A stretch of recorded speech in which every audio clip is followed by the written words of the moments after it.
Chinese बहू। क्या हो रहा है ये देश में? चाइना ने तो आतंकी मचा रखा है।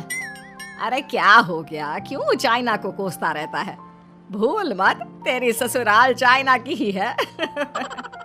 हाँ माँ, पर ये देखना, लड़ाई झगड़े, ये बीमारी, ऊपर से ये देश कितना चालाक है, अंदर न जाने क्या क्या करता रहता है। तभी अंदर से बहू की चिल्लाने की आवाज आती है।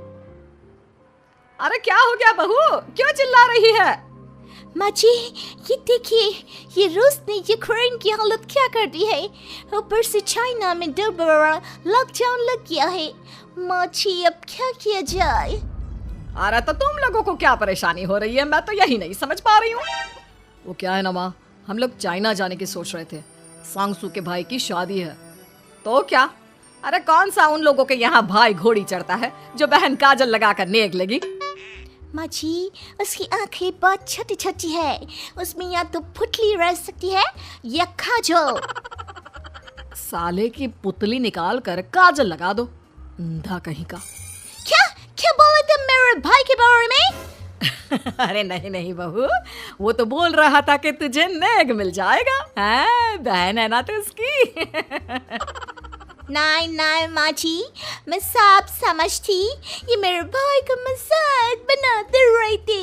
कितना सीधा है मेरा भाई, बिल्कुल छिपकली जैसा। नहीं नहीं बहू, सीधा गाय जैसा होता है। सही पकड़े हैं माँ जी। हाँ, तो मेरे भाई की शादी है, मैं चाइना जरूर जाऊंगी। तभी एक पड़ोसन आ जाती है। अरे नहीं नहीं बहू, तू कहीं ना जा, हम लोगों का मन कैसे लगेगा तेरे बिना।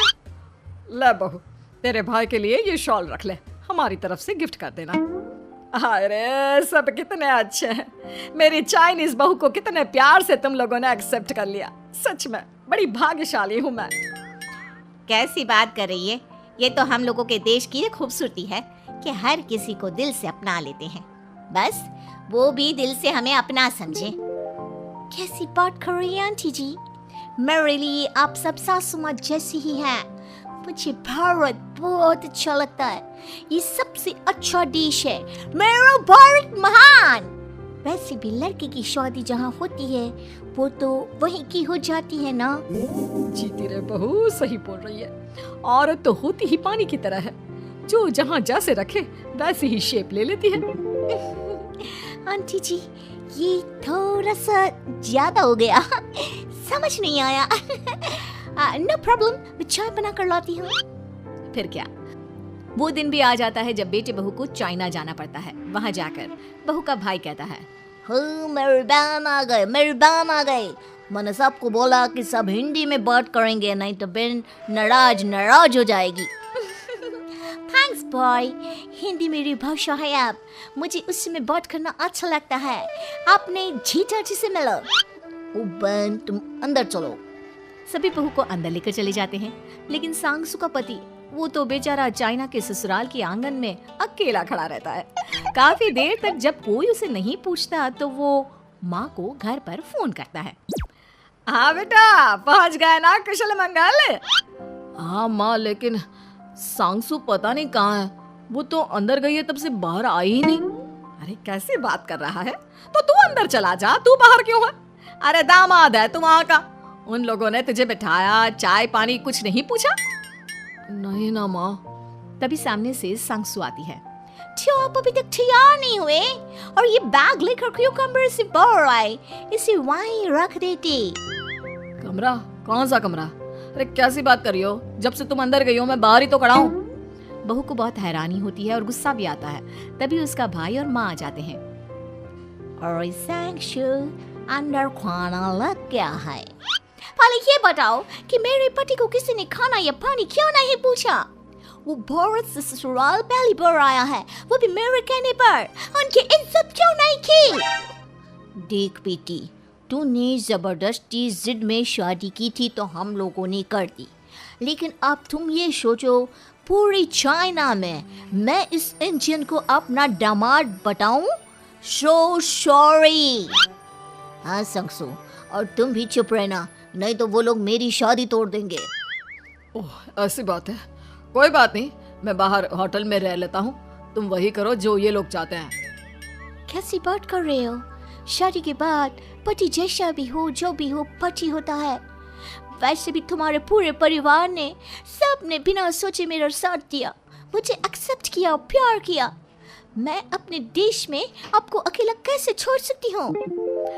ये हिंदी फिल्म का ड्रामा बंद करो, मैं अभी अब बर्दाश्त नहीं करूँगी। चुपचाप अंदर चलो, नहीं तो ये शादी वादी यहीं खत्म करके इसे अकेला ही इंडिया जाना पड़ेगा। कैसी बात कर रही हो माँ? ये मेरे पति हैं। है नहीं छा, हम लोगों ने यहाँ वकील को बुला लिया है, जिसके बाद अब तेरा तलाक करा के हम यहाँ के चाइनीज लड़के से तेरी शादी करा देंगे। अरे कैसी बात कर रहे हो? हम तो यहाँ तुम्हारी शादी के लिए आए थे। नहीं नहीं, मैं सांगसू के बिना नहीं रह सकता हूँ। हाई वोल्टेज ड्रामा होने के बाद से ही सारा माहौल खराब हो जाता है कि तभी एक लड़की आती है। मैंने सारा इंतजाम कर दिया है, सांगसू की शादी का मंडप परसों लग जाएगा। तब तक इसके पति को कमरे में बंद कर देते हैं। सभी सांगसू के पति का हाथ बांधकर उसे कमरे में बंद कर देते हैं। ये क्या कानूनी है? हम लोग मेरे पति के साथ ऐसा नहीं कर सकते हैं।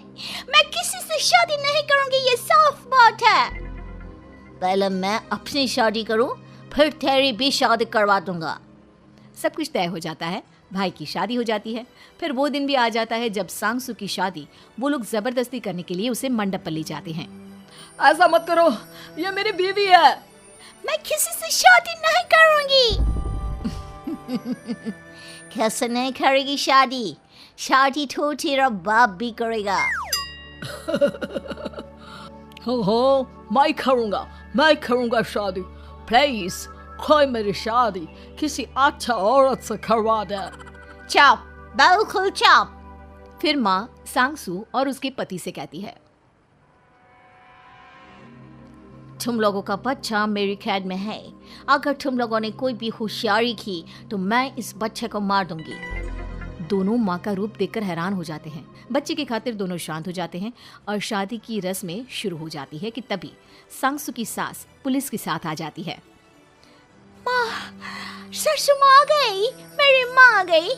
माँ प्लीज हम लोगों को बचाकर वापस ले चलो। पुलिस सभी को गिरफ्तार कर लेती है। बेटी के बच्चे को मारने की धमकी तो कोई चुड़ैल ही दे सकती है। अरे तो ये चुड़ैल ही तो है। ये सही बोल रहे हैं, ये औरत किसी चुड़ैल से कम नहीं है। तभी उन लोगों का बच्चा भी आकर सांगसू के गले लग जाता है। माँ, तू सही समय पर आ गई, लेकिन तुझे कैसे पता चला कि यहाँ ये सब हो रहा है? बेटा, ये चाइनीज लोग ना होते ही धोखेबाज हैं। इन लोगों पर मुझे भरोसा नहीं था, इसलिए मैंने तेरे फोन को हमेशा के लिए मेरे फोन से अटैच कर दिया था, जिससे तेरे आसपास होने वाली सारी बात मैं सुनती रहूं। उस दिन भी मेरी तेरी बात हो रही थी तो तेरा फोन ऑन था, मैं सब समझ गई थी। मुझे माफ कर दो। नहीं, बिल्कुल नहीं। चलिए माँ जी, इंडिया वापस चलते हैं। आज के बाद मैं यहाँ कभी नहीं आऊंगी।